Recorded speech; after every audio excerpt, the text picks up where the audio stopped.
ثقافيا دائما تتواصل فعاليات الصالون الوطني للصورة الفوتوغرافية بعنابة الذي أقيم تحت شعار الشهداء يعودون، الذي شهد مشاركة متميزة لفنانين فوتوغرافيين من مختلف ولايات الوطن. كان الحدث فضاء للفن والوفاء، وعبرت العدسات عن الذاكرة الوطنية، خلدت صور الشهداء في لحظات ضوئية ملهمة. التغطية كانت لحسن الدين العبيدي. المشاركين من 25 ولاية ويفوق عددهم 50 من ولاية عنابة، تنافسوا على 3 مراتب، وقد علقت مرتبة الذكاء الاصطناعي أو تعديل الصور بالذكاء الاصطناعي لتستبدل بأخرى. هنيئا لمن فاز. كان لي الشرف في الحضور مع زملائي مع الفنانين ومصورين من عنابة ومن خارج عنابة.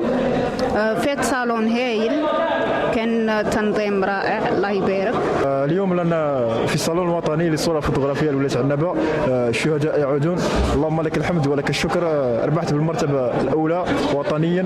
كانت أجواء الصالون تنافسية، تعرفنا على مصورين جدد وكانوا مصورين من قبل، اللهم لك الحمد.